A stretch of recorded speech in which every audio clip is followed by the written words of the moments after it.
Autumn. Fall is here. Listen, my favorite season. Oh, me too. Welcome to like jeans and like cozy sweaters. I ordered some new sweaters already. I am going to Denmark and Sweden at the end of the month. And so I was like, oh, it's going to be like crisp fall. So I did. I ordered a new pair of jeans and some new boots. And I'm going to try to be stylish in Scandinavia for a cold weather snap. But listen, it's just nice. The whole place turns different colors here in the Northeast.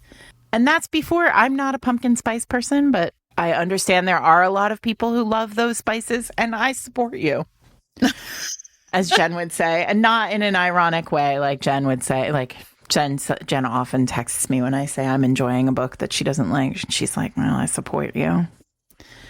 I never say it that way. I always just support you. Well, la-dee-da. Welcome to Fated Mates, everyone. I'm Sarah McLean. I read romance novels and I write them. And I'm Jennifer Prokop, a romance reader and editor. And this is our fall preview episode, right? So it's October 1st. We do 4 a year. Yes, right? And so we are going to be talking about books that are coming out in October, November, and December. Now, a caveat on the December. We also are planning a big holiday episode. So I imagine the December offerings are going to be slim because we are mostly going to save anything holiday related to any holiday for that episode. Correct. Right? I did not put there is not a single holiday book in my list for the next 3 months. And that is because we're not ready. Yeah, that requires a level of loin girding that I have not done to date, because I have to start once you get into holidays, then we have to actually start thinking about all the bits of the holidays. So yeah. Oh, can I tell you an exciting thing, though, that's happening around my Thanksgiving, which is, maybe I mentioned this already, I don't remember. Paul McCartney is on tour, and he is coming. I know this is everybody. For one moment, you said my Thanksgiving, and then you said Paul McCartney, and I was like, yeah, well, he's gonna end. He's gonna be in Chicago on the Tuesday before Thanksgiving at the United Center, and so I bought tickets for me and Mr. Reed's Romance, and we're taking my mom. Oh, you guys are such good children. And she's really excited because, my mom, she grew up with him. She was that age. Yeah. Was she a Paul girl? I'm not sure I know who was her favorite. You should ask for sure, her. I want she to know. was I want you to report back. Right in the Beatles mania, firmly in the Beatles mania era. My parents were too old for the Beatles. They were already in their 20s. And also they were European, living in New York City. Who knows what they were up to. But they were not. They were too old for the Beatles to be in Beatlemania. But my aunt, my mother's youngest sister, was a big Beatles fan, and she was a Paul girl. And Eric's parents were outrageously Beatles people, and also a Paul girl there. And I feel strongly that I would not have been a Paul girl. I could see that about you. You were definitely a John kind of lady. Was I a John, or was I think I was probably more like a George Harrison girl, because I would have to because obviously I didn't know anyone were George Harrison girls. Here's the thing though. Some girl who was I'm just going to wear black in my bedroom was George Harrison because he's the misunderstood, unloved one. Sure. That's what that would have been for me. I'm really excited. We saw Paul McCartney at Lollapalooza several years ago, and at the time I was like, this man puts on a great show, and he is quite a bit older than me, and I anticipate I'm going to feel the same way this time. Well, I'm going to tell an Eric story, and then I'm probably going to get it wrong, and then if I do, everybody, he'll just pop in and tell you what the real story is. That would be lovely if you just joined the podcast for a moment. But one of Eric's big New York stories is that he was literally walking down the street, and a taxi cab pulled up directly in front of him, and Paul McCartney got out. What? And he was like, holy shit. That's Paul McCartney just getting out of a taxi right in front of me. And then he was going to play a surprise concert in the street in Times Square. And so Eric followed Paul McCartney to a surprise concert in Times Square and then watched him play, which like for some, I would say Amazing. raised by Beatles fans. Eric is also a huge Beatles fan. And so like this was, and it was early in his time in New York. So I think it like was a really magical, like, holy shit, New York experience. I would imagine that's pretty cool. Well, anyway. I have never had such a New York experience. I haven't either, but so my Paul McCartney experience sadly is being planned in advance, but I still think it will be very nice. I know. That's so exciting. What, I mean, a Beatle. A Beatle. A Beatle. A Beatle. Exactly. A Beatle. I do not have such an exciting plan for Thanksgiving, but like I said, I am actually, if this is the October 1st episode. Yes. I am currently in Scandinavia wearing my autumn togs, as the English would say. So, anyway, here we are. Let's do this. Also, caveat, we always in this episode do the last week of September too. Oh, because sure. it always feels like that like very last week of September is, or of the last bit of the season sort of codes into the next season. So I have a few late September books that I'd like to talk about if you don't. That's fine. I'm going to say one more thing before we dive into late September, which is, as a reminder, everyone, we have not read these books. Usually when we talk about books on the podcast, right, like we'll kind of flag it if we have for whatever reason. So these are just books that we think look interesting or look good to us, or we think, you know, we're kind of excited about. So this is more of a like fire hose of here's what's coming. And so sometimes basically what I'm trying to say is if you don't like a book, then Don't add us. Sorry.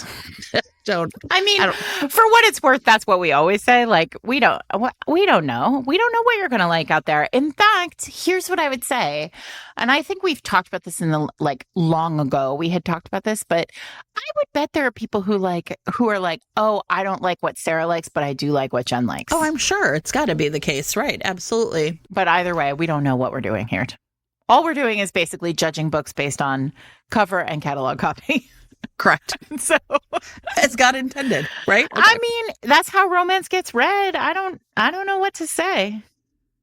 Exactly. All right, also, wait, before we do this, I do just want to say, I am reading currently right now Andy Christopher's Faster, which comes out we are recording very early, everybody, because I'm traveling and that's just the way it goes.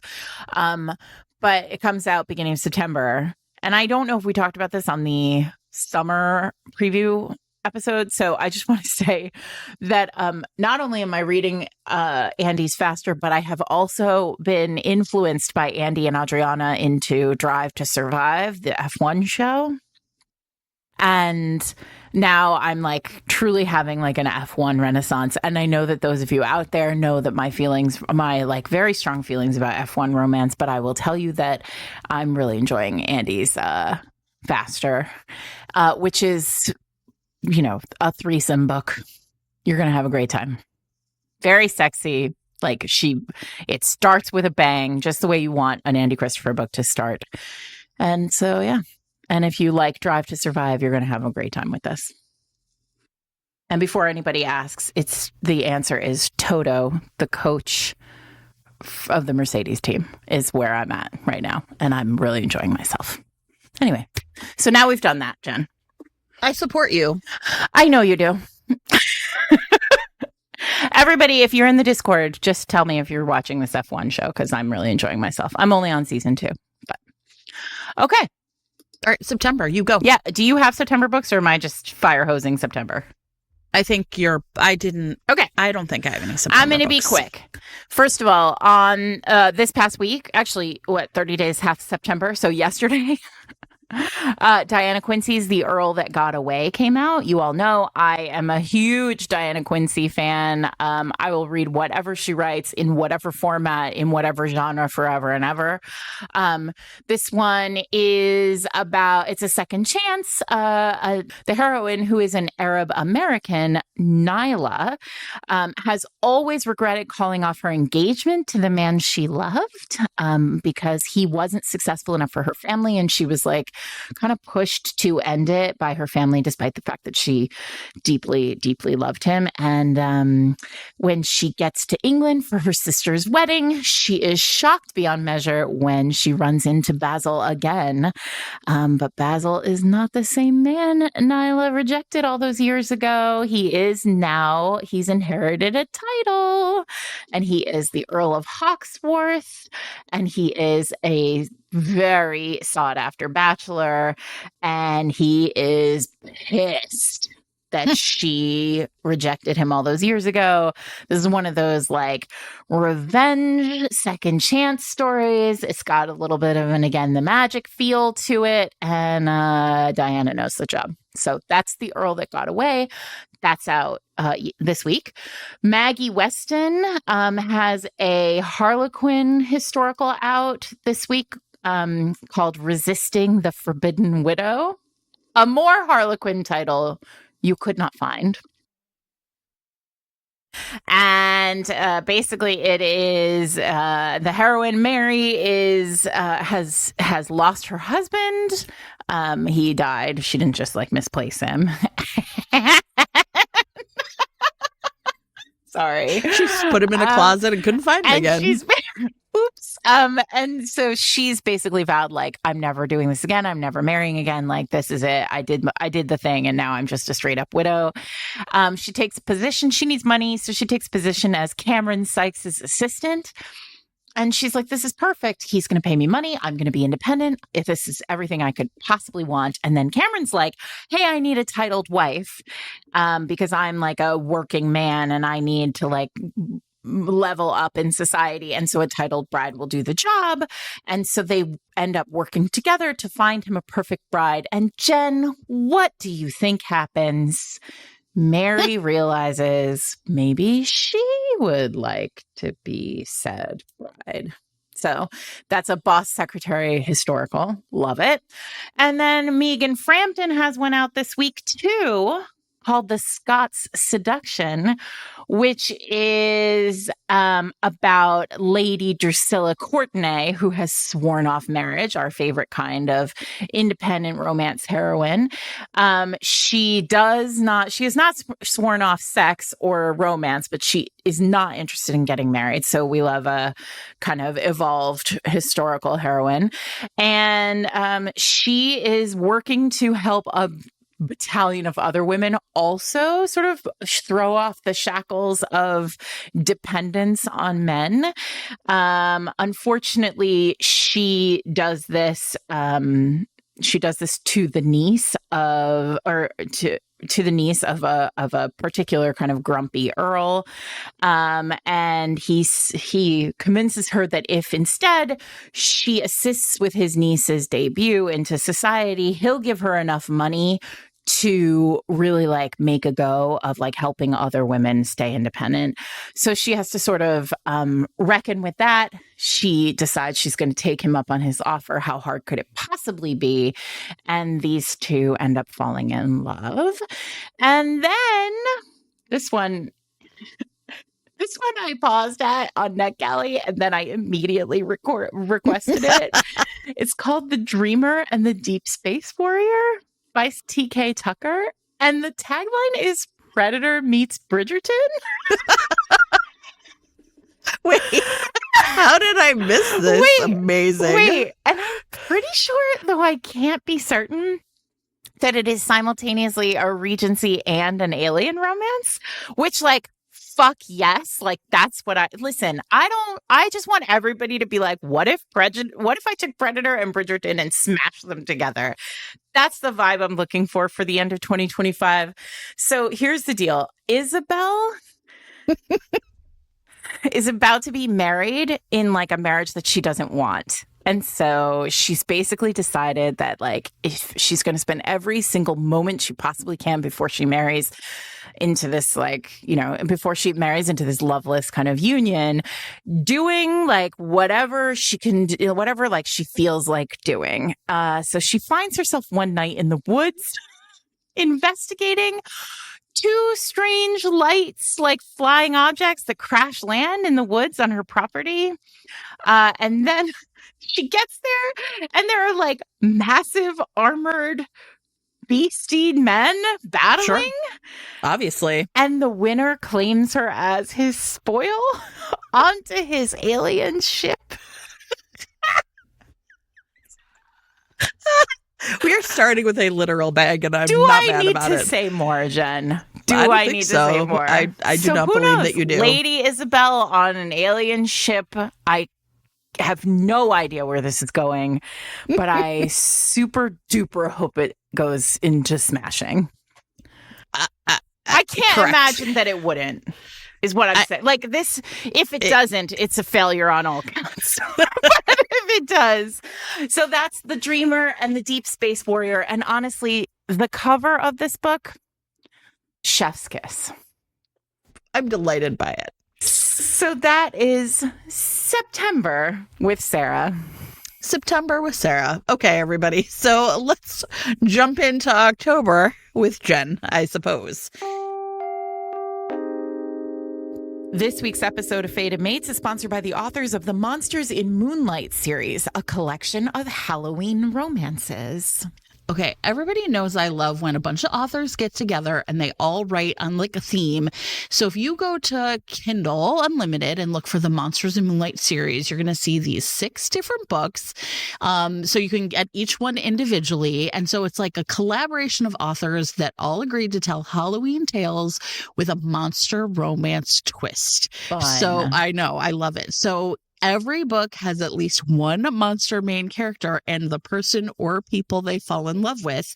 And the stories vary from novella to novel length, and they're all standalone, right? Heat levels also vary from low to scorching. So it's got every possible trope, right? Every possible kind of like romantic, like I want to say pairing, but some of them are. There's one called Auctioned to the Orc Warrior. Listen, like, right? So they have that for every kind of like different trope and theme, all within this like really fun Halloween like sort of setup. So if you are interested in like a bunch of really fun Halloween romances written by a group of people who clearly love the fun side of romance, then you should check out this Monsters in Moonlight collection. This is so fun. These books some of them are out now, some of them are coming, but they will all be published by Halloween. And if you're interested in learning more about the collection or getting a taste of the books, which are named Shift in the Heart, Savage Harvest, Labyrinth's Heart, In My Veins, A Tangle of Vipers, and Auctioned to the Orc Warrior, then you can click on the chapter title right now and be taken to the Monsters in Moonlight page.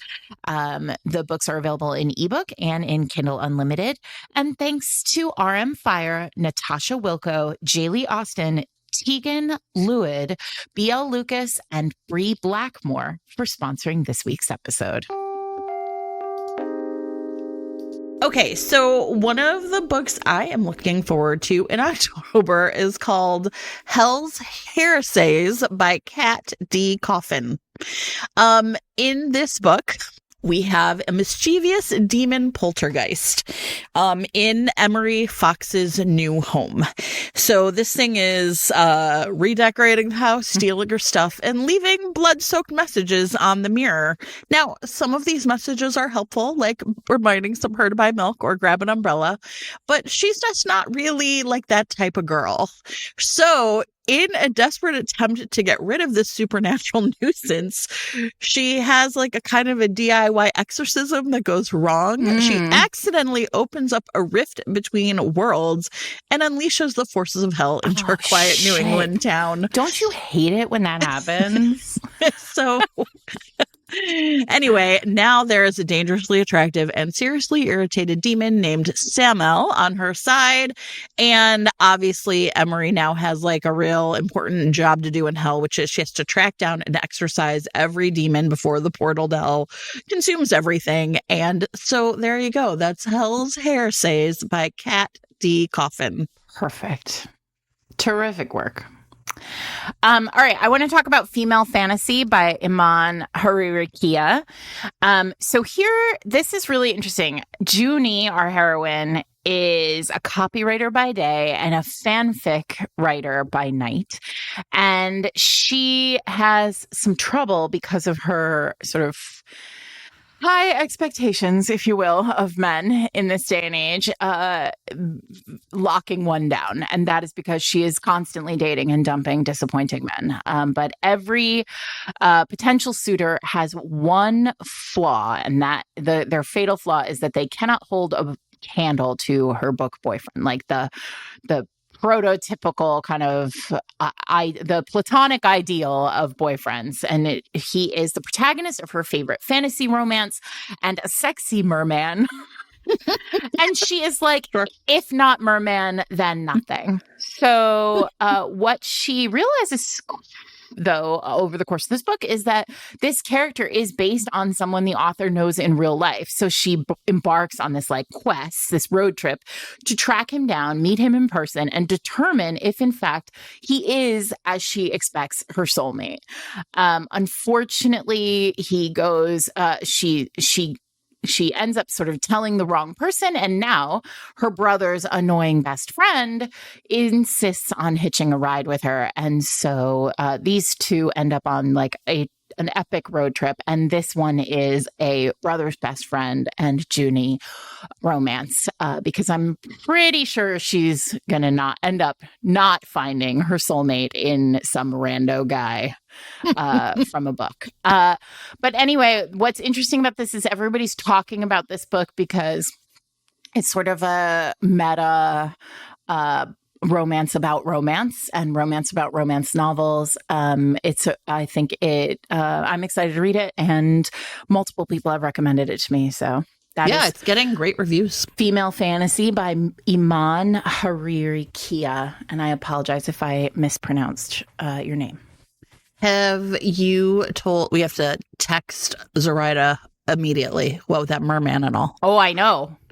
Yeah, I'll make sure she knows. Okay, so I am going to talk about a book called Wrecking Cain by Amelia Shea. This is one of my like favorite kind of indie authors. She has like a couple series. This one is book 5 in a series called The Reign of the Underground, which is like, you know, a bunch of bad guys or whatever doing bad guy stuff, but like, you know, in that romance way where they just all wear nice suits and like, you know, there's plenty of time for them to like bring women to orgasm in the middle of all of it. Correct. And in this one, Keely Carmichael, who has been a character, she is a waitress and a bartender at like the Underground is the name of a club. And she's just like for a couple of books just been this like real wild child, right? Like she's constantly like running late for work and like kind of, you know, like clock in for me. She's that kind of friend. So she is slightly irresponsible, horrible caretaker of her own finances and a magnet for trouble. But what happens apparently one night is she makes a small mistake, but it lands her in the unsavory position with her unfriendly, unattainable obsession that is a bad guy named Cain. He is the lead of King Security. So he's like super into like, you know, just listen, it describes him as being mean as a junkyard dog. And I like that about him. And so he's serious and angry. And she is like, you know, just like reckless and a free spirit and constantly flitting around. And so how could these two be right for each other? Well, I am about to find out. So that is Wrecking Cain by Amelia Shea. Terrific. I have Sophie Jordan's A Scar in the Bone comes out on the 14th of October. And this is the second in her Fire in the Sky series. This one is, we left, the hero of this series buried underground in the first book. And this book begins with the heroine of the series like training, believing that she is about to be taken next, training to be a warrior. And then, oops, she realizes that the love of her life wasn't actually dead the whole time. Instead, he was buried underground and comes out from underground like kind of wrong, like a little zombie action here, although he's not a zombie, but he comes back a little bit wrong and they have to fall in love again, all while fighting to save the world and keep the bad guys at bay. So that is A Scar in the Bone, and that comes out October 14th. And if you are in Orlando, Sophie and I will be at Barnes & Noble in Orlando on the 14th to celebrate the release of A Scar in the Bone. So come see us there. Well, that's really fun, Orlando. I didn't even look at you traveling all over. Yeah. Okay. I'm going to talk about Cowboy, It's Cold Outside by Maisie Yates. In this one, this is I think the 12th book in a long series called The Four Corners Ranch. And what we have here is, and listen, everybody, I'm a chaos reader, so I read this book. I've not read a single one other in this series. It doesn't matter. You're still going to have a nice time. I actually have read this one. Sheena Patrick essentially has a plan, which is she essentially was left to raise her sisters after her like kind of deadbeat dad. He is, gambled away all their money. And so she kind of raised her sisters. And now her two younger sisters, starting when she was like herself, only in her late teens. And so she never got a chance to like leave town or go to college or do the things that she wanted to do. But now that her father has died and her sisters are in college themselves, she really feels like she is ready to like kind of move on with her life. So she wants to open a bar and like an axe throwing bar, which is kind of fun, but she needs essentially like she has a plan, but she needs some startup capital. And so she goes to Denver King, who his father got her father killed. And so he has been sort of like helping her financially for years. And so she kind of figures like he's going to help me with this too. And they've never really talked about what went down between their fathers or what went down, but so she approaches him and he kind of makes a counter offer, which is like they're about to open up like almost like a hotel, and like sort of the final evolution of the thing this ranch they're doing is, and so he's like, this would actually be great for the ranch because people want to do things, not just people in town, but like our guests. So he offers her instead of essentially building from scratch, he offers her a building on his property. And she's kind of like, I don't know if I want to do that. I wanted this to be my own thing, but agrees to go into business with him. And these two real prickly people find love together. And I just was really delighted by it. I think it's a great read. And it is, like I said, the end of a long series, and I might go back and read some more. So that is Cowboy, It's Cold Outside by Maisie Yates. I want to talk about Strings Attached by Noel Bailey, which feels like a real October book. This one is about a grumpy warlock with too many rules and a cellist on sabbatical. So after 9 months of nonstop touring, the heroine of this book is headed to a tiny town called Magnolia Cove to take a break from her rigid, crazy cellist life.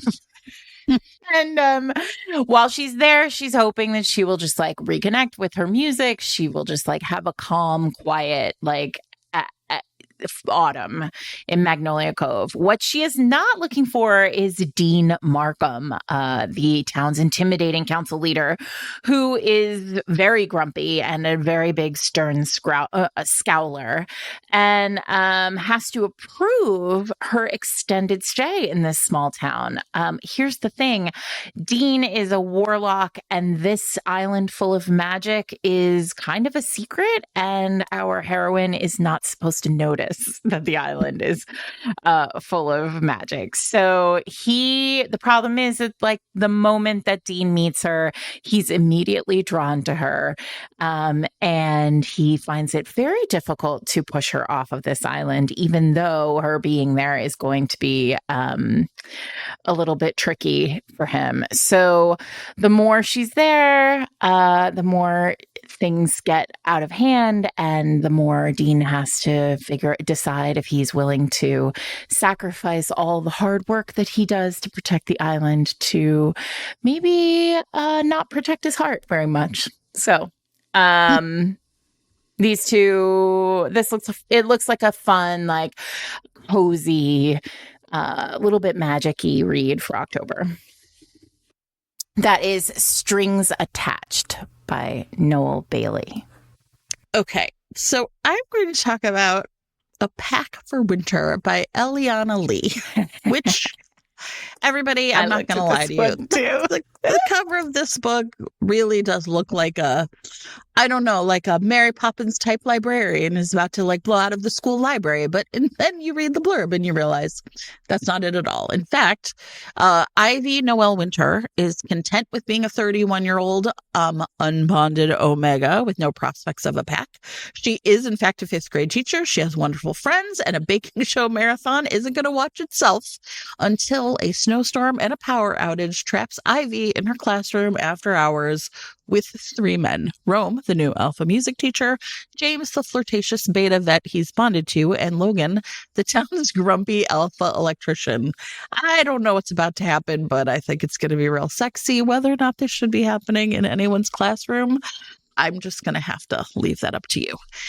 So that is A Pack for Winter by Eliana Lee. Jen, on the 21st, there's a book called Isn't It Obvious coming out, and I feel like it's for both of us. Oh. Okay. In a certain way. It's by Rachel Runya Katz, and it's about a woman who has to maintain, she has a sort of surprisingly popular podcast, and she has to maintain her secret identity as a high school librarian because God forbid anybody really notice that who she is.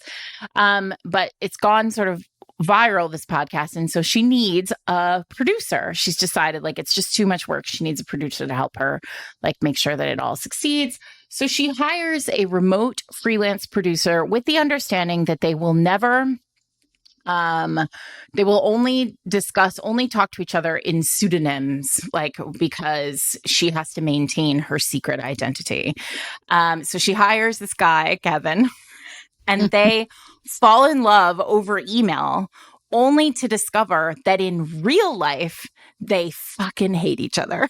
Oh, I love it. Sure. So this is a You've Got Mail retelling that I think is going to make people really happy. I immediately downloaded it, and that is Isn't It Obvious by Rachel Runya Katz.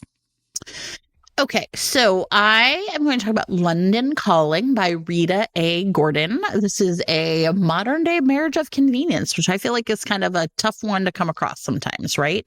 So Jasmine Ross is one of those people who has just like, she's done everything, right? She's trained in self-defense and martial arts and kickboxing and has multiple degrees and has globe-trotted everywhere. And her current gig is in London, where she's filling in for a historian who specializes in Black British history. She doesn't want to stay in London, but she essentially gets like trapped into London when she needs to extend her visa in order to like help a young girl that, you know, kind of needs her support. This solution comes because she can marry Aaron Adler. This is a friend of her sister. So her sister, Jasmine's sister's name is June. June and Aaron are friends, and Aaron is under a lot of media scrutiny after a scandal and, you know, sort of is going to impact his company. And so they essentially are going to like, getting married is going to like solve all of their problems. Only, of course, is it going to solve all their problems once feelings become involved? So this is a fun, satisfying romance set in London. And it is called London Calling. I have one, Nora Dahlia's Backslide. So this is Nora's second romance, and Backslide is told in 2 timelines. Nellie Hurwitz, the heroine, does not have a first love. She has a first hate. And back in high school, she and Noah had a kind of first love, first relationship, and it fell apart in high school. And now it's 20 years later, and they have avoided seeing each other, but now everything's up because their best friends, Ben and Kara, are getting married. Or actually, they're having their vows renewed in Sonoma, California. Now, here's the thing. It's 20 years. They have both gone their separate their separate ways. Nellie is like, this is ancient history. I refuse to allow like this like thing that happened in the past to ruin this trip that we have all, agreed to be on. But the reality is that like them being in such close quarters in Sonoma with these old friends brings up a lot of the memories of the past. And it reminds them, or maybe teaches them again, that whatever happened in the past, these two right now in the future are feeling big feelings for each other. This one, like I said, is written in alternating timelines. So you get the kind of 90s New York vibe of their relationship, just like at the tail end of high school. And then the present day kind of, I don't want to call it like reconnecting because it's second chance in name, but like they really do fall in love with each other for the first time in this book, in the current timeline. So that is Backslide by Nora Dahlia. And if you're in New York City, Nora and I will be at the Rip Bodice on October 21st talking about this book. This week's episode of Fated Mates is brought to you by Pippa Grant, author of The Spite Date, a single dad rom-com. So Simon Lockwood is a famous British actor. Love it already. For romance reasons, he has moved to a small town in America. Obviously. Where our heroine B is a restaurateur, or at least a cook, and she has come up with a number of recipes that she thinks are terrific. And bad news, Jen, her terrible ex has taken these recipes and gone off and opened a restaurant, or is opening a restaurant. Simon happens to be the sort of like perfect himbo-y man. He's like a big golden retriever who lives in her town, and she does not trust this man. Everyone loves him. Everybody thinks he's the greatest thing ever, but he smiles all the time. No one smiles as much, and she simply won't have it. Unfortunately, she's going to have it because his twin teenage boys did some shenanigans and got B arrested. And now Simon is trying to figure out like how he can apologize and make it right with her. And she just so happens to have a good way that he can do this. Her ex is having the grand opening of his new restaurant, a menu filled with her creativity. And so she takes the opportunity to take this like super mega movie star on a date to this restaurant for its grand opening, where she plans to have a big blow up, embarrass her husband, and use this movie star to do it. A plan. I love it. I love it too. Of course, nothing goes as is planned, because at the end of this, she's not putting these men out of her mind forever. She can't stop thinking about Simon. And now she's in love with a celebrity, Jen. And you know how I love that. Of course. So if you would like to check out The Spite Date, it is available in paperback, audiobook, or ebook, and with your monthly subscription to Kindle Unlimited. If your podcasting app supports it, you can click on the chapter title right now to be taken to buy the book.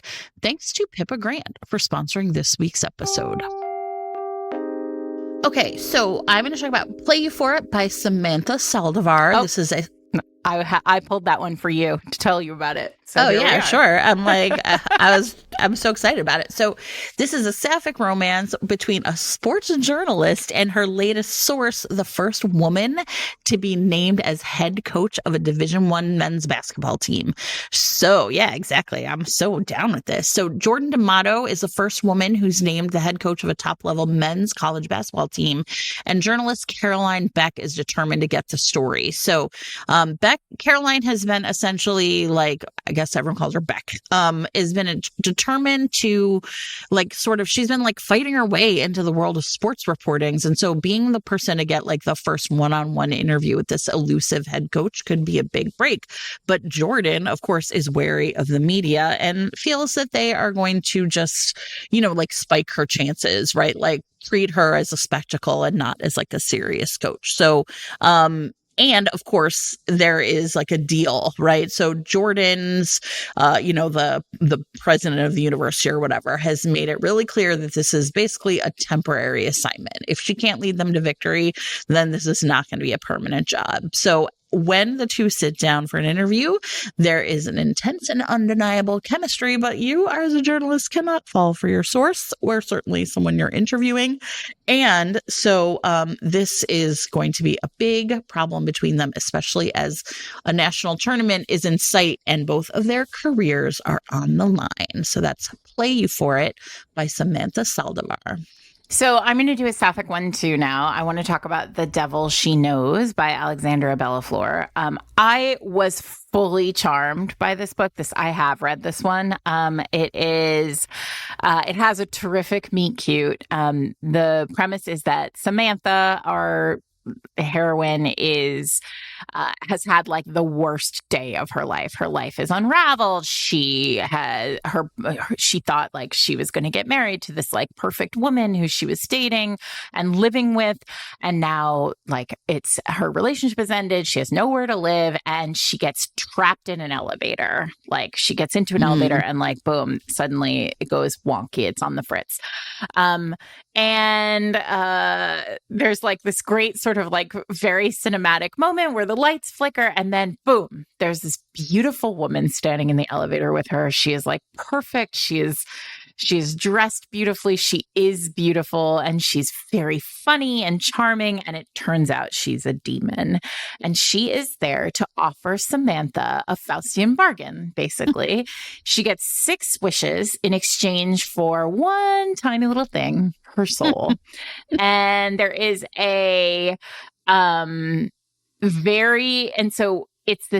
she only needs like one wish in order to win her ex back. Like basically that's all Samantha needs. She doesn't want the other 5. So like her whole thing is if I only take the one wish, right, and I leave the other 5 on the table, then my soul is never traded, right? Got it. Smart. Very clever, a clever little loophole. So unfortunately, Daphne, the demon, was not born yesterday. In fact, she was born a long, long, long, long time ago. And here's the deal. She needs to buy 1,000 souls in order to accomplish her own kind of success and then get out from underneath her own kind of like bad deal. And Samantha's is the 1,000th soul. And so she realizes pretty quickly that Samantha has this like loophole, has like conceived of this loophole. And every time Samantha asks for something, Daphne gives it to her with a twist, requiring her to use the next piece of the next wish in the 6 wishes. So it's this very cool, it actually reads a lot like a road trip because it's like one thing leads to another, leads to another, leads to another. Everything is really chaotic. There's a great, like the pages turn really quickly in this. Alexandra writes a great book and it's sexy and fun. And that ultimately it ends up with these two having like, listen, they've fallen for each other, but it's pretty tricky when the devil is involved. The literal devil is involved in your romance. So it's very fun. And that is called The Devil She Knows by Alexandra Bellafleur. Okay, so I have All of Us Murderers by KJ Charles. This is a kind of gothic, like it has like the greatest cover, just what you would imagine, right? Like a gothic house and like 2 men in, very, I don't know, like Victorian looking suits running away. So who will survive Lackaday House when Zeb Wickham is summoned to a wealthy relative's remote Gothic manor? He is horrified to find all of the people he least wants to see in the world: his estranged brother, his sneering cousin, and his bitter ex-lover, Gideon Gray.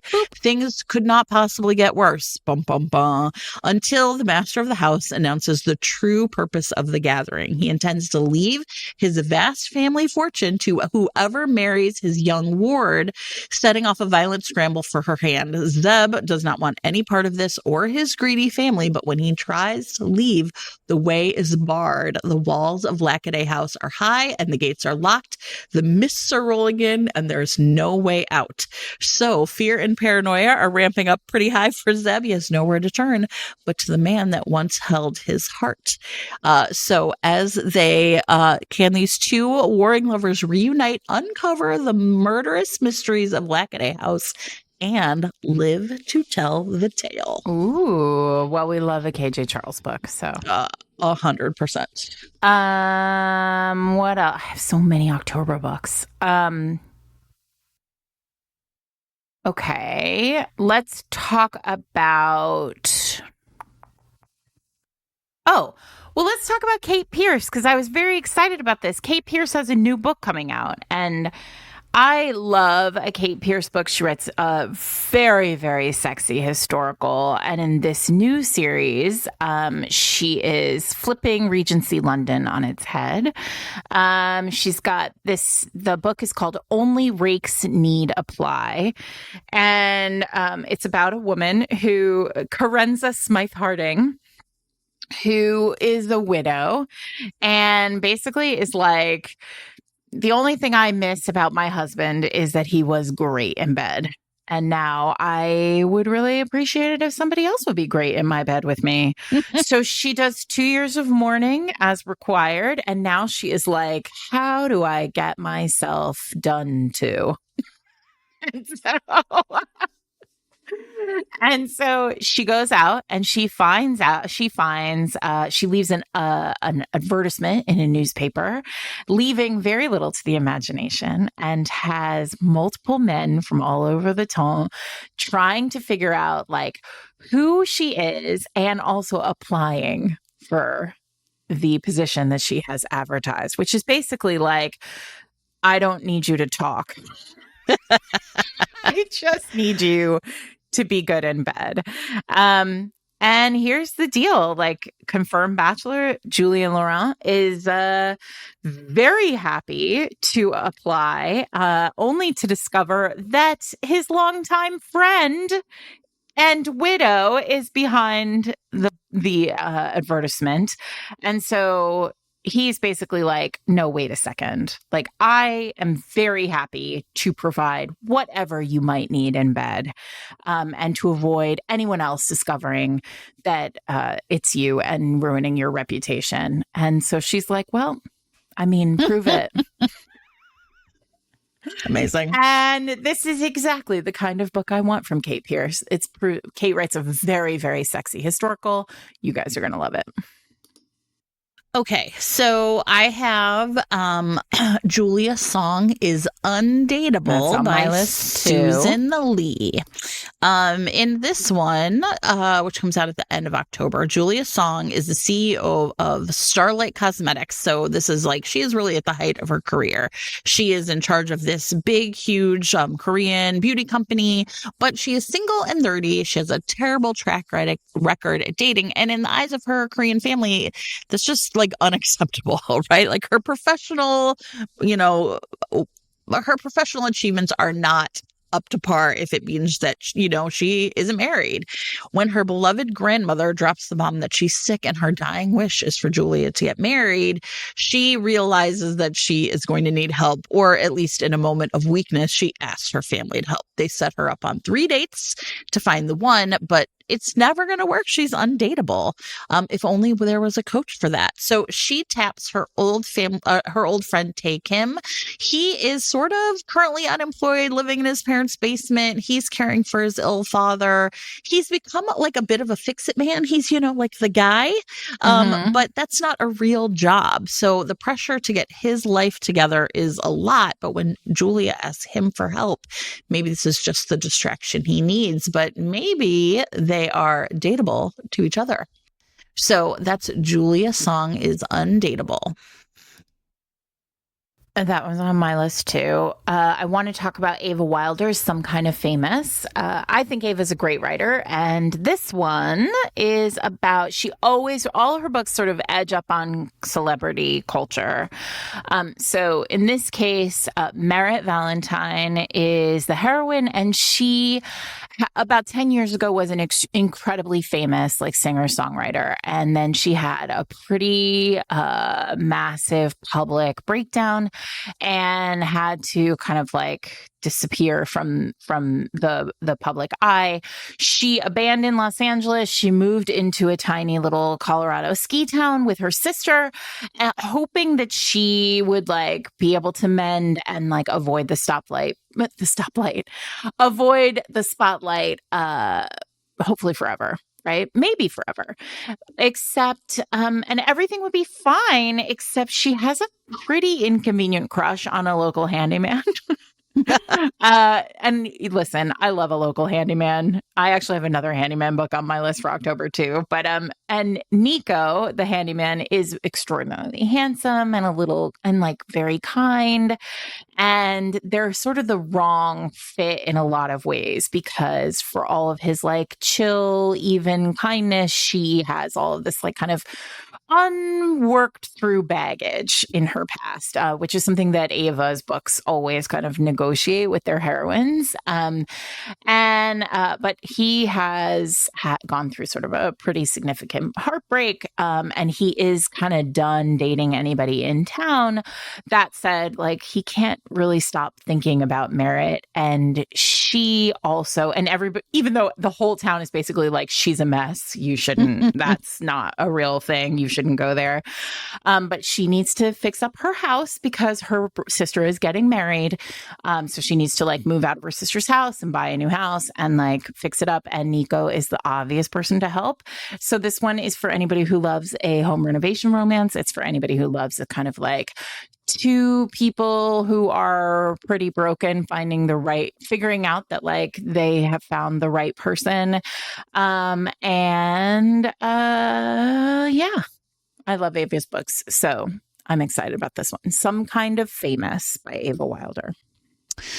Okay, so do you want to still do a little, you want to wrap up October, or do you I have a couple, are you all done? Because I have a few I others. have many more.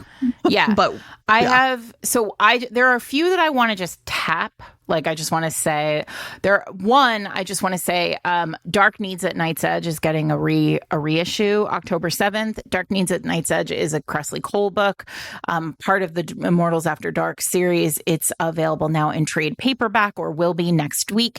And it is the book that I always recommend as the first of the Immortals After Dark books to read. If you're willing to read out of order, this is where I would always begin. I think it is it's like as close to the kind of like softer romanticy vibe that you will get. And I think it is wildly sexy. And Jen, I think, will agree with me that if you're interested in POV as a concept in romance, this book it's a really fun one. It's terrific read for how to think about that. I want to tap Maureen Lenker's A Star is Scorned, which is the next book in her kind of like Hollywood Golden Age romance series. These are like very rompy 1930s rom-coms set in the 1930s. Again, a kind of like notorious womanizer who is a movie star finds his reputation in like big trouble, and the studio insists that he fake date publicly his new co-star, except a man who is unwilling to even think about feeling a feeling accidentally starts to feel very big feelings for this woman who has definitely clocked him as being a complete reprobate. So that's a fun one. That's A Star is Scorned by Maureen Lenker.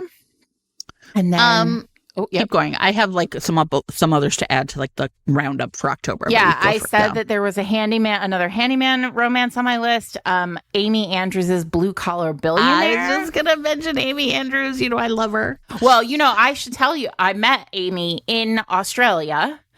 when I was there. And I told you this already, Jen, but like she specifically said to me to tell Jen that Yes. that coach she's been waiting for from the Sydney Smoke For years. is hopefully turning up sometime soon in a book. But this book, Blue Collar Billionaire, was already published as Going Down, but now it's being republished as Blue Collar Billionaire.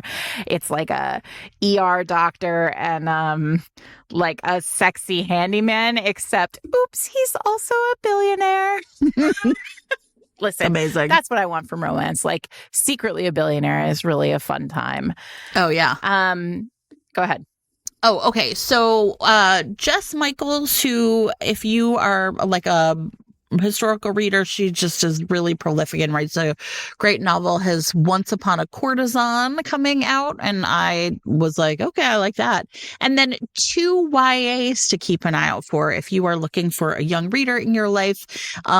Heartsick by Christina Forrest is about a high school senior named Margot Whitman who has invented a company where she created a pill that can erase a person's heartbreak overnight. Ooh. But she has a heartbreak of her own, and Isaac Fisher is going to is walked in and looking for the pill, presumably that's going to help him stop loving her, which is awesome.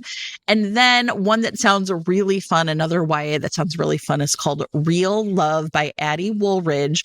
And in this one, there are 2 teenagers who both help their like grandmas like run really big social media accounts, but like their grandmas essentially are like social media rivals. And so these 2 teenagers are gonna like fall in love as they are like trying to navigate college admissions and keeping their grandmas from like being mad that they're falling in love because, you know, we're enemies, which I just think is really cute. So that one just sounds really fun too. Real Love by Addie Woolridge. I just want to tap 2 more very quickly. Cheris Michaels, who we've talked about on this podcast before, has the next book in her Princess series coming out. Princess Danielle Allard d'Orléans grew up believing she was no kind of princess. She just thought she was like a normal girl being raised in Kent by like normal people. But when she discovers she's actually a princess in hiding, the reason she does is because she's been married to, or she has been like sort of promised in marriage to a war hero she's never met, Luke Bannock, who was not trying to become a hero, but like is now pretty happy because he gets a reward and his chosen prize is Danielle, because marrying her will affect some revenge against his sworn enemy, which everyone knows. Like the second I see the word revenge in a description of a book, I'm online. So anyway, this is an arranged marriage. Like they have to fall in love. He has to realize that revenge is stupid, and so is he. And it's going to be a great time. And then, are you done? Yes, I'm done. And then my last one is Fall at Once by Nora Everly, which is a steamy small town rom-com, it says, with a swoony single dad firefighter. So there you go. There are a lot of keywords here for Fated Mates listeners. So the heroine is there to get over her breakup. She's gone home to Cozy Creek. I mean, what a name, to help her grandmother run the family bakery. I mean, like, amazing. It's just like basically just like plug and play for all of the things that small town romance should deliver. She is absolutely not there to fall in love. But when grandma's smoking hot firefighter neighbor keeps rescuing her from the side of the road, from up a tree, from her terrible ex with a steamy kiss at a bar, how can she say no? And listen, I don't think she should. That's Fall at Once by Nora Everly. This week's episode of Fated Mates is brought to you by Jamie Varon, author of Charlie Quinn, Let's Go. So this is women's fiction with a romantic subplot, and it's exactly the kind of book that I love. Charlie Quinn has spent her life playing by the rules. She is a full control freak, but she has everything in order, Jen. She is about to turn 30, and she will just not have anything even a step out of line. On her 30th birthday, no one has told the rest of her life that, though, it appears, because she is laid off. Her boyfriend leaves her because their life is too predictable, and she gets violent food poisoning. Oh, no. So, I don't know. Happy birthday, Charlie. She hits rock bottom, and she has no choice but to go home to her childhood home in Los Angeles, where her free-spirited little sister strikes up an idea. Can control freak Charlie go a whole month saying yes to anything her sister requests? Charlie agrees, if only to prove that living by one's whims will result in nothing more than disaster and disappointment. But a serendipitous encounter with a high school crush leads to a month of steamy, no strings romance, and Charlie starts to question her monotonous existence. Can she learn to loosen up, to let go of past heartbreak, to say yes to a big, bold life, and to get a little messy? I believe in Charlie. We are all Charlie. I love a I'm turning 30 and need to turn my life around book. They are Me the too. best. So if you also love this trope, then check out Charlie Quinn Let's Go. It is available right now in print, audio, and in paper. So you can check it out anytime you're ready. If your podcasting app supports it, you can click on the chapter title right now to be taken to buy the book. Thanks to Jamie Varon for sponsoring this week's episode. So November, here we go. November. So, I'm going to talk about The Dramatic Life of Jonah Penrose by Robin Greene. This is a gay romance set in the world of London's West End. And so what we have here is a fake publicity stunt between rival co-stars that essentially creates real sparks between them. So, Jonah Penrose is the star of a West End musical called The Wooden Horse. I don't know why that makes me laugh, but it does. Anyway, he has had a recent breakup. He is full of self-doubts and, his father is not doing well. And so he is struggling in kind of his personal life when Dexter Ellis, the West End's golden boy and the newest cast member of the show, right? He's like sort of cycling on. And of course, Jonah thinks he's intolerable and arrogant. And everything about him is just infuriatingly perfect, right? He's got dashing good looks and, he can just really make like a casual but cutting note on Jonah's performance. And he's got these obnoxious, beautiful sweaters and it's awful. So anyway, Dexter is supposed to play Jonah's enemy on the show, but his role switches to being the love interest after a bout of illness, sidelines half the cast. So Jonah and Dexter are planning to stay as far away from possible when fans essentially mistake their onstage tension for romantic chemistry, and all of a sudden tickets are selling like hotcakes. So everybody wants to see West End's hottest couple, and so the show's producer pushes them to essentially like play up into it because obviously that's going to be better for everybody. So Jonah does not want to pretend to be head over heels in love with Dexter, but as they spend more time together, he discovers there's more to him than meets the eye, and all of a sudden these feelings are real feelings, and I love it. So that is The Dramatic Life of Jonah Penrose by Robin Greene. Nice. I want to talk about Not You Again by Erin LaRosa.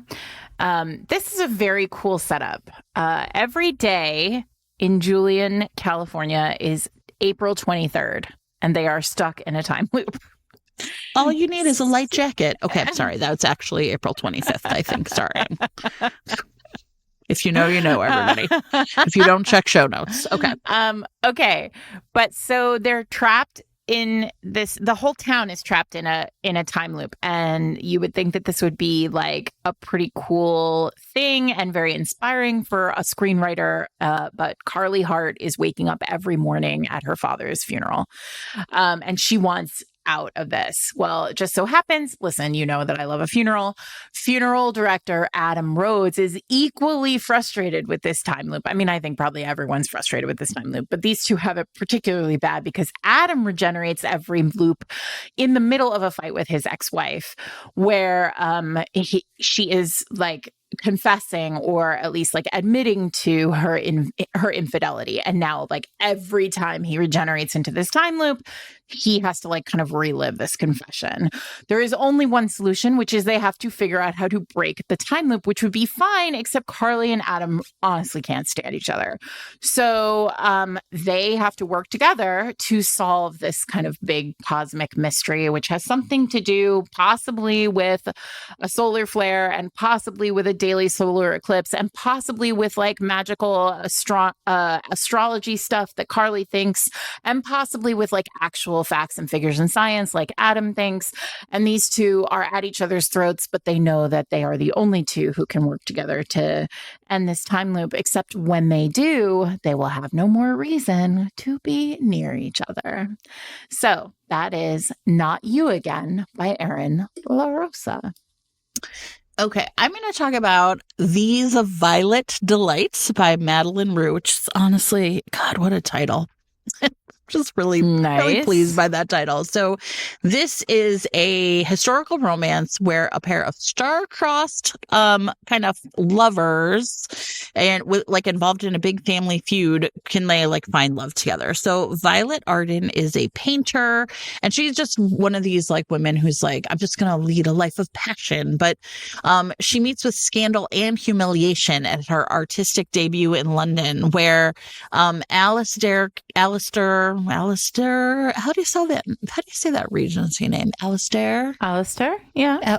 Whatever. I don't know. It's got a lot of vowels in it. Anyway, Alistair Kerr essentially gives like a withering critique and everyone sees it. And then her illicit affair with her art instructor is exposed at the same time. So she flees London and essentially is going to hide out at her cousin Amelia's country estate. Perfect. And she's just going to like lick her wounds. Well, who shows up, of course, but Alistair. And he is returning to his family's estate. But there was a tragic fire there. His beloved father dies and he had died there and he's really determined to like rebuild the home and like kind of step into the role of being like kind of the man of the house and of the family.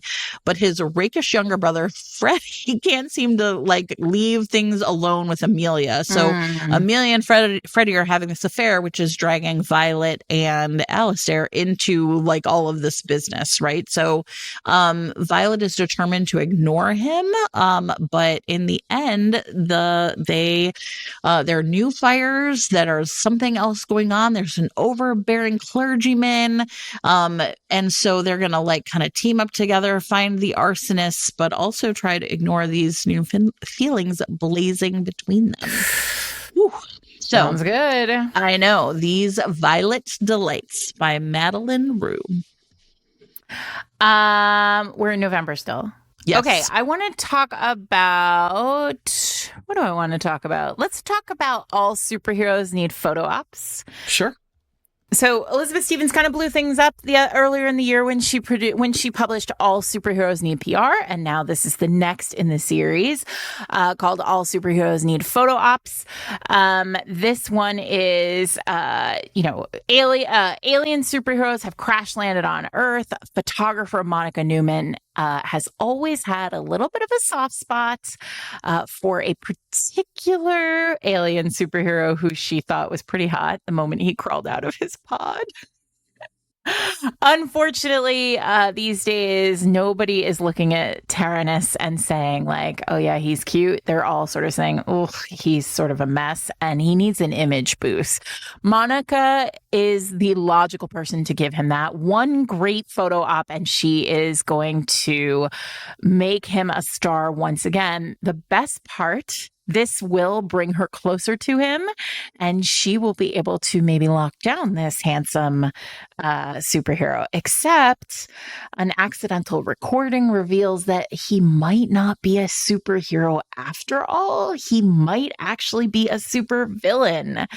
And now she has no choice. If she's going to save the world, then she had better spy on this hot man and make sure that he is good and not evil. And so what is a girl to do except, I don't know, smash? Sure. I really loved All Superheroes Need PR, and so I think this one is going to be really fun. It's top of my TBR. Okay, so I'm going to talk about Violet Thistlethwaite is Not a Villain Anymore by Emily Krempholtz.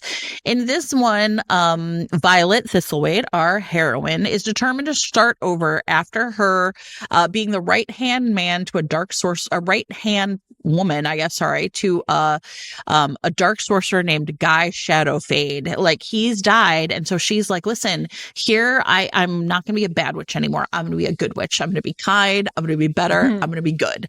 And so she moves to the tiny town of Dragon's Rest. This will be where she's going to like sort of like set up shop, as just like a regular, like sort of witch who's going to help you with your plants.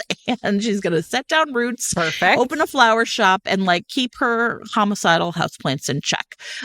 But when this, and things are going well, she's charming the townsfolk, and the only person she can't impress is prickly and yet dashingly handsome Nathaniel Marsh. He is an alchemist sharing her greenhouse. He has a struggling business, and his second chance is sort of seems to be out of reach. He doesn't have time for Violet and her flowers and all this stuff until a mysterious blight endangers every living plant in town, and Violet and Nathaniel must work together in order to save their community. But when a figure from her past knocks on the door and these secrets threaten to uproot everything she has built, Violet can't help but wonder, does a former villain truly deserve a happily ever after? Boop.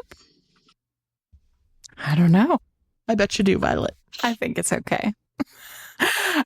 Okay, I want to talk about Max Monroe, who has a book coming out called Call Me Anytime. Hannah May is in a pickle. She needs to get a new job.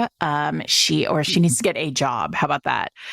So she takes a job that finally turns up at a telemarketing company, only to discover that it is a phone sex hotline. Unfortunately, Hannah is not very good at phone sex because she is not very good at sex. She has never had it before. And so she is really she is really having a tough time of it. And what ends up happening is, turns out one of the other people who works for this phone sex company has been murdered, and one of the other operators. And Detective Dominic Gunn is investigating this murder. And when he meets Hannah, he is like, oh boy, like she's super cute. And there is a kind of instant attraction, but she is now playing amateur sleuth for this person's murder. He is trying to figure out like how he can protect all the other operators and all of, and everybody involved in this from being killed again, from the killer striking again. And the two of them are going to hopefully save the day and find a way to get Hannah to a place where she's pretty good at being a phone sex person. Amazing. I believe in you, Hannah. Dominic's going to take care of you. This week's episode of Fated Mates is brought to you by Avon Books, publishers of The Earl That Got Away by Diana Quincy. So this one we've already talked about today.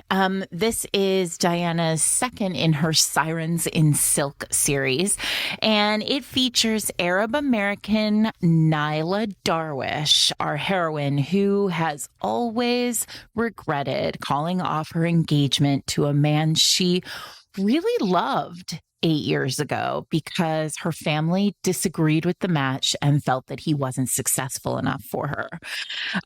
Now, 8 years has passed, and she travels to England for her sister's wedding and gets the shock of her life when she runs into Basil Trevlin again.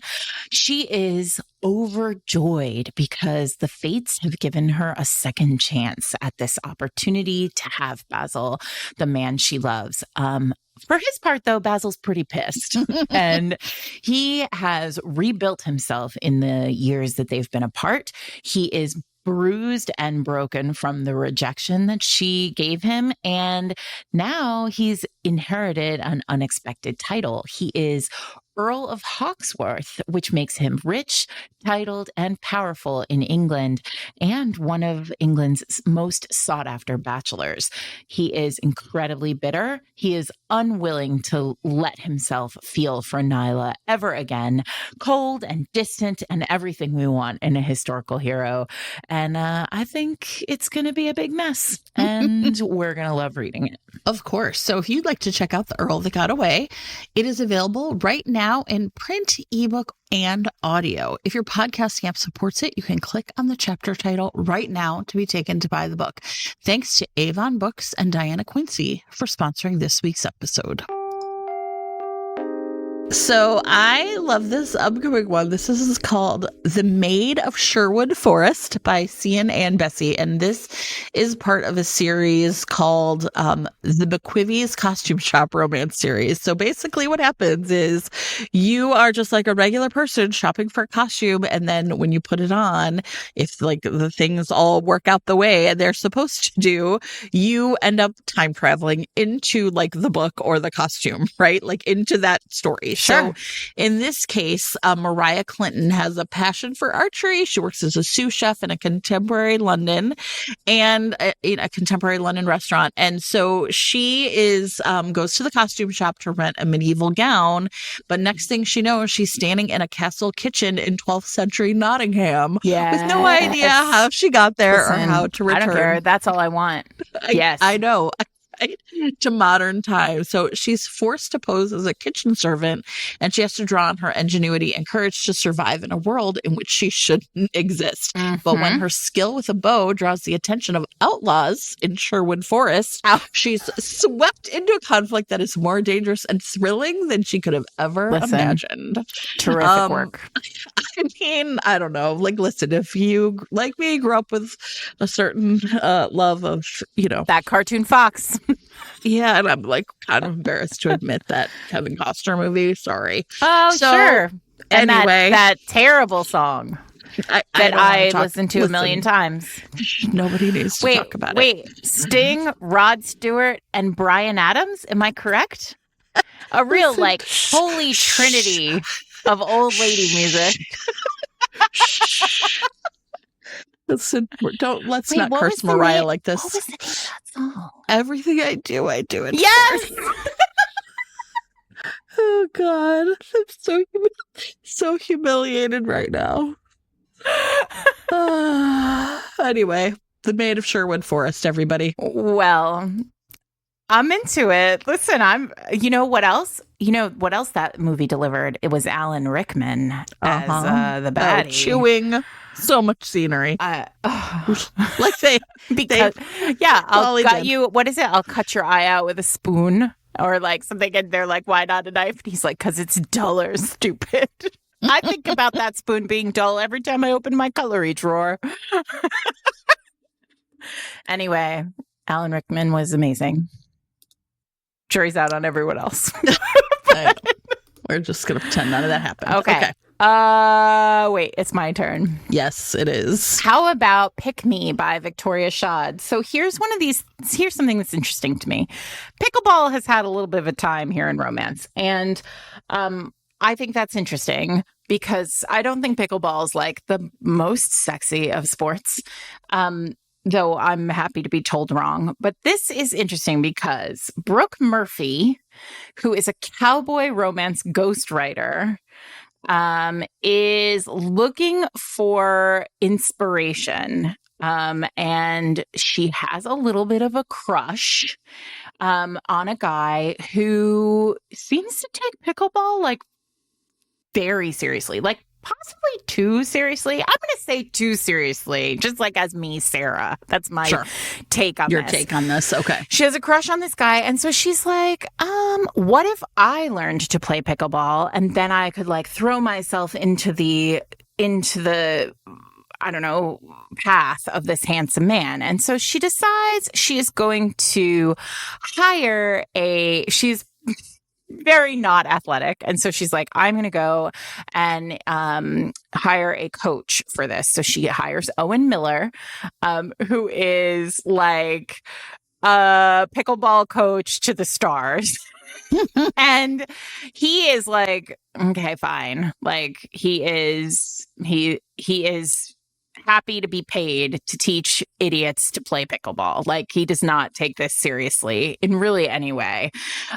Because he also teaches, he's like kind of famous for, he's the guy like all the finance bros in New York go and hire to teach them how to play pickleball. And he thinks everybody who wants to learn pickleball is just like a nonsense person. So he's like, fine, you can pay me, whatever, I don't care. And her game starts to improve. And she's like, I'm going to get this guy, this handsome, serious pickleballer, to fall in love with me, and accidentally falls in love with her grumpy coach who. And Sure. listen, I love a book that tees it up this way. Like, I have a crush on somebody else. I'm asking you to help me get them. And now, oops, we're in love instead. So this is sort of the way that I want pickleball in my romance. Like, I'm not sure I want pickleball ever in my life, but I do. This feels like the right place for pickleball in my romance. So that is Pick Me by Victoria Shaw. I am going to talk about Ellie Hayes and the Himbos by Vanessa King. Now, before I tell you, have I told you the story about the Himbos in my Hyde Park book club? Have I told you the story? Yes, you told the podcast this story, yes, I think. Okay, right. So when I saw this, I was like, well, obviously I have to talk about this. So, okay, Ellie Hayes is a 30-something who essentially just like feels like she's, generally prepared for the worst. She has been living with endometriosis, and so she's like really used to living with sort of this chronic pain. But when a new flare-up points to a possible MS diagnosis, all of her careful plans fall apart. Suddenly, she needs a new lease, literally, on life, and unexpectedly lands on the doorstep of a house shared by a trio of collegiate beefcakes. Grant, Alistair, and Diego are buff, beautiful, and short on practical skills. All right. Now, she's not going to fall in love with these three, everybody. This is not that. Grant has an older brother, Ian. And the night before she moved in with these three himbos, she essentially made out with him. And so Ellie and Ian are getting closer. And, her little break from reality is feeling like this amazing life choice. So she is like living with the himbos and teaching them how to be adults as she's falling in love with one of their older brothers. So what's going to happen as the story continues? We only have to read to find out. So that's Ellie Hayes and the Himbos by Vanessa King. Perfect. I have one more, I think. I have many more, but fine. Okay, great. I have Jessie K. Sutanto's Next Time Will Be Our Turn, which is there's something very charming about this. It's sort of new adult, but also not new adult. It's like a grandmother's love story through time. So Izzy Chen, current day, Izzy Chen is dreading her family's annual Chinese New Year celebration, where everyone's going to come together. They always come together at this like very fancy restaurant. They flaunt their status. These are like very wealthy people, and they like one up each other. So Izzy is young, and she has always considered herself the black sheep of the family. She is a lesbian, and so she gets to this dinner just sort of dreading it. But her 73-year-old grandmother, who has like always been like the doyenne of the family, like glamorous, formidable, walks in with a stunning woman on her arm and kisses her in front of everyone. And Izzy is like, holy shit, I'm not the black sheep. Like, my grandmother and I are very similar. And the whole story is that Magnolia, the grandmother in this situation, has sort of like acknowledged that Izzy is struggling like with identity and acceptance within the family. And so she tells Izzy her own story of how when she was a teenager, she was sent by her Indo-Chinese parents from Jakarta to Los Angeles for school. And while she was in the United States, she fell in love with Ellery, an American college student who became her best friend and the love of her life, but like was not allowed to be the love of Magnolia's life. So the story stretches across decades. It tells, I think, as far as I can tell, it's definitely Magnolia's story. And I think there's probably an Izzy plot line here as well. And essentially, it sounds like a really beautiful kind of multi-generational story. And I think Jessie K. Sutanto is terrific. So that's next time will be our turn. So I'm going to talk about Son of the Morning by Akwaeke Omeze, which is a romantasy, kind of paranormal romance set in the Black South. And so it says tender-hearted Galilee is our main character. She has been raised by the Kincaids, which is a formidable clan of Black women sequestered deep in like sort of like, you know, kind of like think about like, I don't know, like the Weeping Willows and you know what I mean? Like just sort of like when you think of like the deep South, like that landscape. So Galilee has always known that she's different, that there's some kind of secret around her existence and there's something like hollow inside her. And she's just assumed that like she has to live with this until she meets Lucifer Hillel. He is the head of security for her wealthy friend's family. He's protecting some sort of mysterious artifact, but from the moment she lays eyes on him, Gally knows that he is not quite human. And so when they touch, she realizes something about herself that she didn't know until that moment, which is that she isn't human either. Oh! Exactly. Perfect. So enter then all of a sudden Leviathan. He is Lucifer's most trusted prince of hell. He's determined to eliminate her because she is danger. And so, you know, she doesn't even really realize what's going on here. But now we've got like Lucifer and Galilee. There's this attraction between them. And all of the secrets of her family are like clashing with the princes of hell. And everything is, it just sounds really like rich and dramatic and really original. So this is a really kind of cool book. It has a beautiful cover. Lucifer and Leviathan, he's got some big wings, everybody. So this is like angels and demons and Southern Gothic, which I think will just be a really delicious book. So Son of the Morning. Awesome. Yeah, right? Doesn't that sound cool? So fun. You want to talk about yours and then I can just like do a bunch of wrap up at the end? Yeah, sure. Okay. So I want to just name check. I happen to have a short story coming in an anthology on the 4th of November. That anthology is called Ladies in Waiting, and it is a collection of short stories, mostly romance, although I think there are a couple that are slightly less romance, that are giving secondary and tertiary characters from Austen novels their own happily ever after, their own happy ending.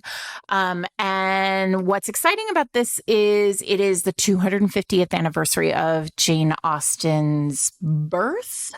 That is why this is coming out. You're going to see a lot of Austen stuff coming just around over the course of the next few months. Jane Austen's birthday is December 16th. And this series is, besides me, has stories from Adriana Trigiani, Eloisa James, Eleanor Lipman, Audrey Bellezza, Karen Duquesne, Emily Harding, Nikki Payne, and Diana Quincy in it. So obviously you've got straight down the middle romances from Diana, Nikki, Eloisa, and me. I have read Nikki and Diana's stories. They are fantastic. My story is a retelling, or not a retelling, but it's a sort of an ending, or a beginning for Miss Bates from Emma. And I hope you'll really love it. That book is called Ladies in Waiting. We'll be talking about it in November as well. Yes. Okay, so let me just wrap up with a couple quick ones that I think will be interesting. So Juno Russian, who I love, writes a great Harlequin intrigue, has one called Big Sky Safe House. Nora Santana is the only woman to ever escape the notorious Yuletide Strangler. And so she is going to, and she's like put down roots in a like small Montana town, but when a chilling holiday message from her Secret Santa Hannah tells Nora that her cover has been blown, she has to rely on the Ironside protection investigator, Bo Lennox, to keep her alive. And so Bo and Nora are going to be on the run and running from their attraction with a killer on their heels, which is pretty great. Then I'd like to talk about Snowbound. Sorry, let me get this title. Snowbound and Royally Forbidden by Maya Blake. This is a Harlequin Presents. Essentially, listen, I love this. It's Guardian Ward. What else do you need to know? So Perfect. he is Valenti is the heir to the Cartagena to a throne. Of course, he's a prince. He's a $1 billion security consultant, but he's got a headstrong ward, Lottie Liligrad. And he's just going to keep watch from her from afar. But when her life is threatened, Sarah, he has no choice but take her to his Icelandic hideaway out of harm's way. Have you wait, did you notice, and I pulled this, Iceland everywhere. Iceland everywhere. We're going to talk about Iceland in the holiday episode as well, but yes, I was really shocked by how much Iceland shit there is out there. Yeah, I felt so. The same Somebody way. explain to me why Iceland. I don't know why else. Okay, so yeah, I noticed the same thing.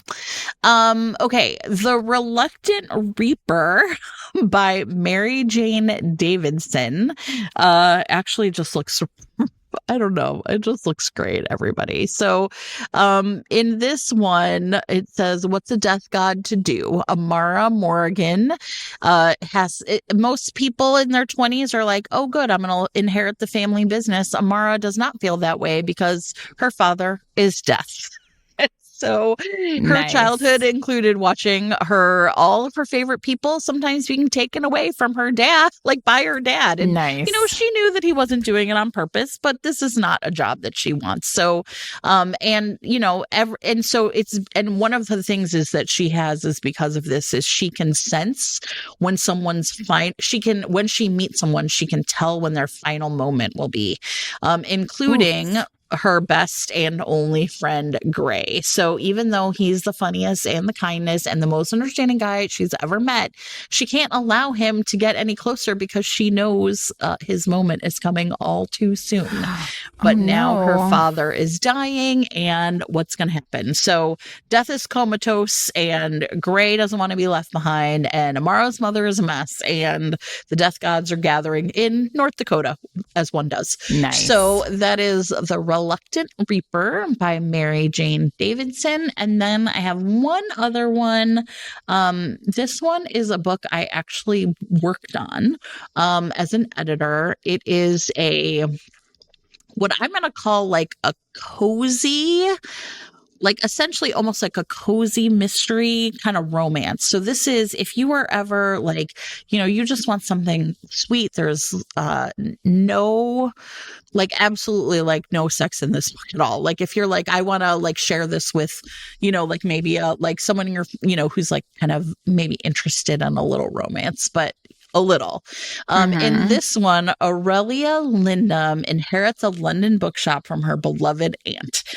And she finally like moves into the building. Like the bookshop is on the ground floor and the flat is up above. And so she moves into the flat and she hears all these sounds coming from the bookshop and she thinks it's like a burglar. And she goes out there and it turns out that this bookshop has a secret, right? A magical secret, which is there's a table. And if you put books on this table at night, at midnight, two characters from each book will appear into the bookshop and you can like talk and interact with them if you are the owner of the bookshop. Listen.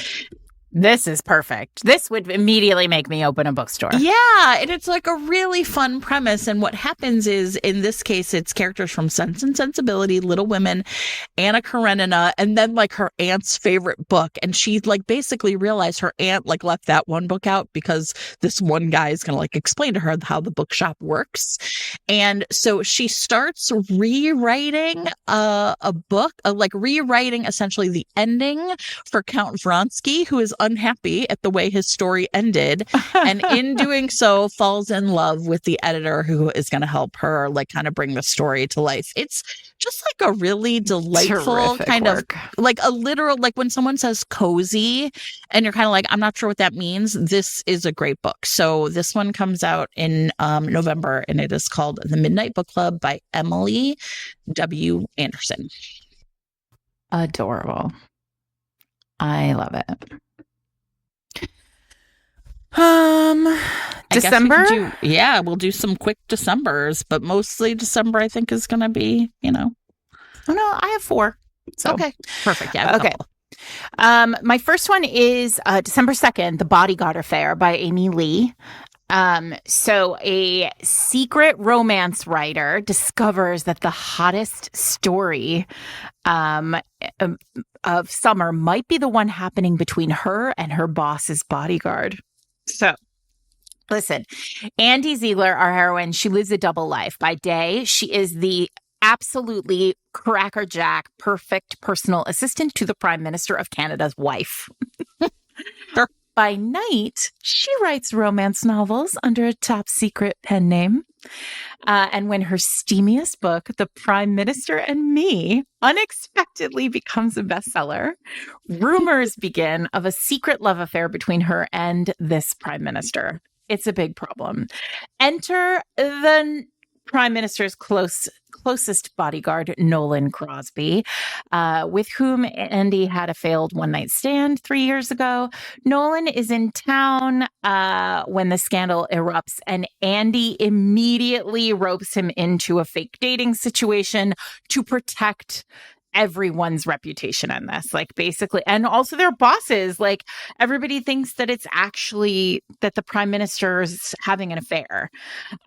So as loyal to the end to their bosses, these two pretend to date for the summer, or expect to date for the summer, just long enough to end the scandal and save everybody's reputation. But what happens when the summer heats up, Jen, and they don't want to end it? So that is The Bodyguard Affair by Amy Lee. That sounds super fun. Delightful. Okay, so I have Audrey Lane Stirs the Pot by Alexis Hall. This is the third book in the Winner Bakes All series. A lot of people I know really loved Rosalind Palmer Takes the Cake. That was like the first one. And so in this one, Audrey Lane is perfectly fine, really. So she left her high-powered job as a very important journalist and her even higher-powered long-term girlfriend to live a quiet life as a reporter for the second biggest newspaper in Shropshire, which doesn't sound like a very big place at all. So anyway, she keeps hearing that her high-powered ex is essentially, she keeps hearing all this stuff and is feeling judged. And Audrey is, really happy with her small life. She is sure that everything is great. And, people in the group, surely they get like drunk during the day and impulsively apply for the UK's most beloved baking show. Mm-hmm. Okay, so maybe things are not going so great for Audrey. So either way, one of the things that happens is it opens up her world again. One of them is through her fellow contestant, Doris, an older woman who shares the story of like queer love through World War II. This really captures Audrey's heart and her imagination, and really like sparks this journalistic interest, but also through Jennifer Hallett, the foul-tempered and fouler-mouthed producer, woman, and menace Audrey has ever met. So Jennifer should be off limits, but Audrey instead finds herself falling in love with Jennifer as they tell the story of Doris and all of the other goings on Bake Expectations. So that's Audrey Lane Stirs the Pot. I have Fallon Ballard's Something Wicked, which is a romantasy that's a little bit Macbeth and a little bit Moulin Rouge. So the country of Avon is in deep turmoil. And there's an uprising, a sort of rebel uprising that has overthrown Avon's monarchy. And a decree has been issued that candidates for the first presidential election of this country will be selected by completion of a special task, which is to kill the former monarch of Oh boy. the country, which feels intense. Callum, the son of the recently dethroned king, is determined to be in the running for this presidential election, which feels, oh, Callum, you have some daddy issues. But to do so, he has to come to terms with killing his father, obviously. So the key lies in the hands of Lady Catherine, a gifted courtesan at a premier sex club there, because Catherine has always had the magical ability to manipulate the emotions of anyone who experiences an orgasm in her presence. Listen. My favorite. If Callum can open up to Kate, then he'll be able to commit the newly fated murder without suffering the guilt. So he's basically like, I'll go there, I'll have an orgasm, and then she'll like manipulate me into not feeling guilty about killing my father, which feels a lot going on here. But Callum has this sort of like deep-seated mistrust of Kate, obviously, because once he opens himself up to her, she can basically do whatever while she's in there. But the fate of the country is at stake. And Callum and Kate have to figure out a way to work together to manage what is all of a sudden a very sort of unexpectedly undeniable connection between them, and also handle the kind of dark forces at play here that are going to do what they can to make sure that the first president of this country is exactly who they want it to be and not necessarily Callum. So that is Something Wicked by Fallon Ballard.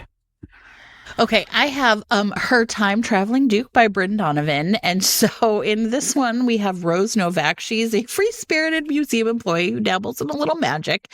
And she's, had her share of disappointment. So when she tries a little spell for romance inside the museum, hoping for an old-fashioned gentleman, she doesn't really expect it to work, especially when it pulls a duke from a painting she admired in the museum, and now he's standing in her apartment demanding to know who abducted him. Sure.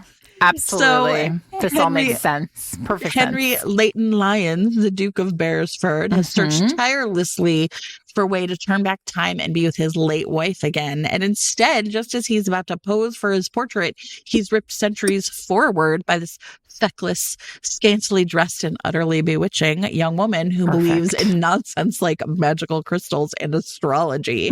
So Rose cannot figure out how to reverse her spell and return Henry to his own century. And so there's a bunch of hijinks as they try to get their hands on an enchanted astrolabe to master the art of time travel and send him back. But maybe Henry doesn't really want to go back. Oh boy. So that is Her Time Traveling Duke by Bryn Donovan.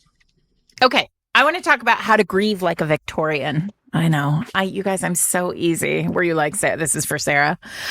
Okay. So How to Grieve Like a Victorian by Amy Carol Reeves. So here we go. We have another widow story. A lot of widows this year or this season. So Lizzie Wells is a professor of British literature. She is a best-selling author, and she is not okay. Her husband died unexpectedly. She loved him madly. And while everybody sort of thinks that she has to grieve in a very particular kind of way in 2025, she is going to grieve how she wants. She's going to do some Victorian shit here. She's going to keep a lock of his hair and a choker around her neck. She's going to wear black. And she's going to tell her colleagues and her students that she will only accept paper letters. She's going a little bit round the bend, poor Lizzie. And while everybody is sort of like, what's going on? You seem like you're maybe kind of in a place, Elizabeth. She is determined to not be in a place, at least with them, even when she almost nearly kisses her late husband's best friend, Henry, which is yikes. Oh boy. So she's offered a trip to London and she takes it. She wants to get the hell out. She escapes. She's going to go to the same city where, mourning was basically invented. This kind of crazy shit. Amazing. So she is like headed to London to just like embrace the grief that she feels, to like find a new space for herself, to like be a little less messy. The problem is like that almost kiss with Henry sort of is lingering, and he is a good friend to her husband and to her. And he's like checking in over FaceTime and making sure she's okay. And those kind of late night FaceTimes and those text messages and all the like interactions that they're having, all the little check-ins are starting to like maybe like dent some of this armor that Lizzie has created. And then he shows up in London and oh shit, what if she is falling in love? Woof. Oh boy. A real mess, and I'm going to enjoy reading about it. You sure are. That is How to Grieve Like a Victorian by Amy Carroll Reeves. It's a great title. It really is. The cover, did you see the cover? Yeah, it's amazing. The cover is terrific. I did not mention it in my list only because I knew it was Sarah Bate and I figured you would. Okay, so A Most Worthy Husband by Faye Delacour is the third book in the Lucky Ladies of London series. In this one, Hannah Williams is going to pick the most unsuitable bachelor in London to ruin her reputation because she has always wanted a marriage like her parents. She would be really happy to spend her life as a spinster if it meant that she couldn't like have that kind of marriage. Or sorry, she never wanted a marriage like her parents. So she's like, I'd rather be a spinster and run the gambling club than have to be trapped in a marriage, right? But no matter how many schemes Hannah hatches to repel her suitors, her mother will not accept defeat. So Hannah is like, I'm going to take control once and for all. I'm going to ruin myself with a man so unsuitable that no one will force us to the altar. So therefore, I'll be unmarriageable forever. What could possibly go wrong? Everything. So Silas Corbin is nothing but trouble. He has been disinherited, dishonorably discharged, and dismissed by the Tom without hearing his side of the story. So when his old friend gives him a work as a dealer at a ladies gambling club, he's like, okay, I'm just gonna like keep my nose down and take my job. But Hannah offers him an obscene amount of money for just one kiss, and he's gonna take this money and build a new life for himself. But Hannah's mother is like, awesome, let's get these two married off. What is going to happen? So this is A Most Worthy Husband by Faye Delacour. Love it. Yeah, it looks great. Okay, my last one is Love Letters for Other People by Shailene Gandhi. Mathematician Aubrey's career kind of implodes, and she has no choice but to return to her rural Indiana hometown in disgrace. And when she does, she is going to have to come face to face with Nick Thacker, the boy who broke her heart years ago. Nick's life is very different than Aubrey's was before her career imploded. He does long shifts at the steel mill. He has a side business, though, where he writes love letters for other people. He is doing it to like numb his own regrets, to feed his own desire for emotion and for feelings and for something magical. And he does it and is really satisfied with how it works, even though he basically is Cyrano. And then his first love returns, and he has to sort of reckon with it. Aubrey, for her purpose, is returned to rebuild and refocus. And then she starts to get these love letters in the mail from some like secret person.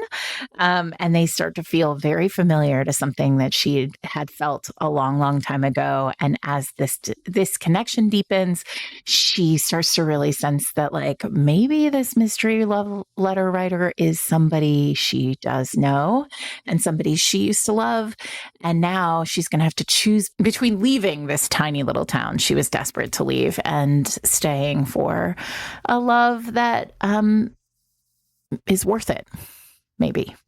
So that's Love Letters for Other People. Everyone knows I love a book about love letters. You do. And I'm looking forward to that one. That's Shailene Gandhi.